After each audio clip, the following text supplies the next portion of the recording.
You're fired. You're all fired. You! Get up off that chair. You! Oh, you are done. Why? You have the gumption to ask me why? Because nobody's watching this shit.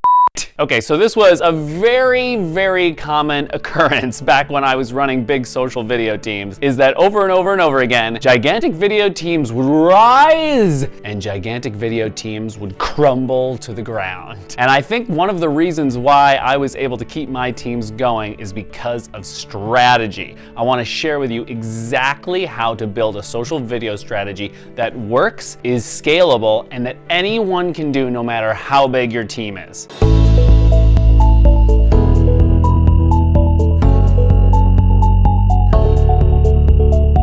Strategy is everything. You need to develop a plan for the way that your video strategy will work within your business and how it can constantly work for you instead of against you. First of all, before we get into this, please smash the like button on this video and hit that subscribe button underneath in the red so that you can get all of these videos when they come out. I have so much video knowledge to share with you from so much experience, and hit the little bell if you want to get notified. Here's the issue. I saw video teams over and over and over again get slaughtered because they would build these gigantic teams. I used to be in publishing, so I ran a video team at New York Magazine. I actually built the video team there from scratch. I ran 3 video teams at Now This, and I also was a lead producer at Business Insider. I ran video at Men's Health, Women's Health, blah, blah, blah, blah, blah, blah, blah. I built all these teams, and I saw a lot of my colleagues failing around me because they would bring these huge video teams, they would build them up, and they would want to make beautiful stuff. It happened to the New York Times at least once, maybe twice. It happened to a bunch of other video programs, is that they would make these huge video teams where they invested a ton of money because digital video was so hot right now, and they would basically try to make extremely beautiful pieces of content that took a lot of resources to produce, and they would only produce 1 or 2 videos a week, and it was really hard to get people to watch them because they felt more like documentaries or something than they actually felt like socially native stuff. So they were putting a lot of faith in these videos performing extremely well instead of having a strategy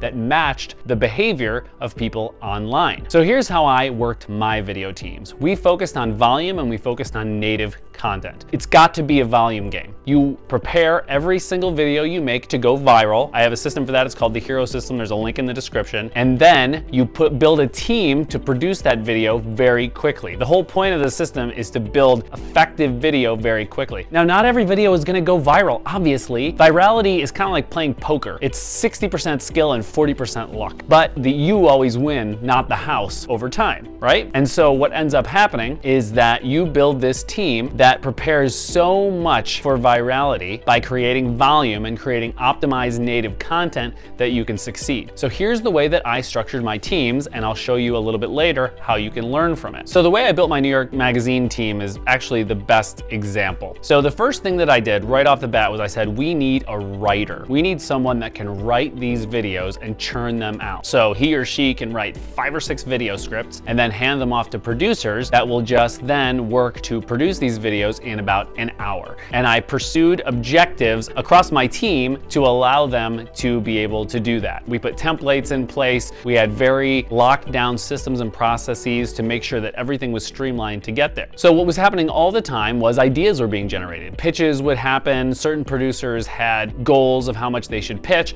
I would approve these pitches. We use Slack for that. And then as they got approved, they would go into our Trello board. So Trello was the workflow management tool we used. Now we used Airtable. Now at Guide Social, we use Airtable. They're all similar. Basically, it allowed us to always have a big list of stories that we knew we wanted to produce, and we could go and grab at any time. So in the morning, the writer would come in and she would grab the first few off the rack and she would start writing them. She would send them on. They would get approved, like usually by me. And then later, as I delegated that out, it would get approved by team leaders. And then those videos would move to the next stage in the Trello board or an Airtable, and it would go to the producers to actually start making. And then they opened up their templates, they went into it, and they brought creativity and all of their video editing prowess to that to make it a great piece of video content. This allowed us to make videos in 1.5 to 2 hours. Sometimes when a producer had to do it themselves, if it was one of my rock stars, they could do it in 45 minutes or an hour, which is just crazy. In fact, fact, the most viral video I was ever a part of had 136 million views, and I think that my producer made that in like 45 minutes or something. Not too bad. But the point is, if you want to build something that's scalable, you need to focus on volume, and you need to not need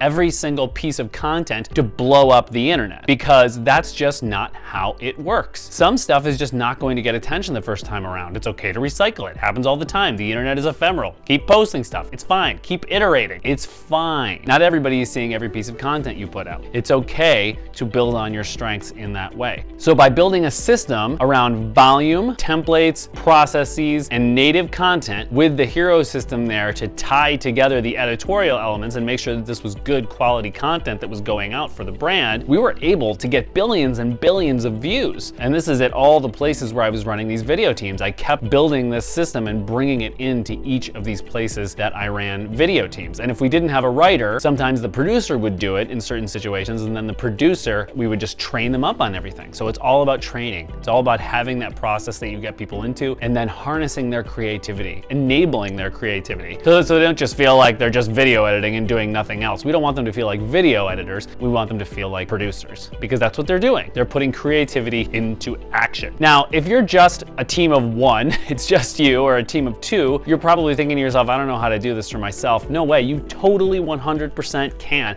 It's still about systems and processes. Okay, so if you're a team of one or two or something like that, all you need to do is continue to, as we did, build that vat of stories. So you have that big long list of stories that you're working on. You just continue to add to it all the time. Write in headlines, so then you always know what the angle of that story is and you can easily grab it. And then create a system for yourself. Say, okay, well, every day we're going to produce 2 videos. That's our KPI. We're going to make sure that we produce 2 videos every single day. So you grab them right off the rack, start script writing it. I'll give you my video in the description. I have a video on how to write these quick and easy social videos that are optimized for virality. And then you can start moving into a template. And so you move into a template that says, okay, so this is how these videos are made. Let's do it. And you work to produce that video fast. And there are ways that you can do this if you don't have a lot of video editing background. You can use something like Wave or something like Promo and make beautiful videos that are told in a very social friendly format. So much of it is about systems and processes. But my main takeaway here is make sure that whatever you do, you have a system and process for it. You're trying very hard to optimize your stuff to get shared by using the system, and you have a system in place to be able to move this content through. What you want to do is not get on a treadmill. So you're always trying to come up with new story ideas all the time. You're like, oh, I know I need to produce 2 videos today, but I have no idea what to produce. That's what you do not want to get in that situation. That can hurt you. You'll end up slowing down. You'll probably just end up giving up, and nobody wants to give up. And you need to have that volume in mind. The volume is important because, listen, here's the deal. You make very heavily produced content, it's probably going to get just as much or less attention than your quick social friendly content. So just make sure that you're focusing on volume and not just focusing on making everything perfect all the time. Just get out there. Get yourself out there one by one by one, and over time you will be able to make time for that more highly produced stuff, and you'll earn it. I used to always say that the quick social videos would pay the bills for the more heavily produced stuff, and you can do that in a team of 1 or 2 as well. Do you have a system? Please comment below. I'd love to hear what it is. Subscribe to my channel. I would love to have you be part of this community, and hit that like button if you got value during this day. I really hope you did get value. I'll see you in the next video. Have an amazing day.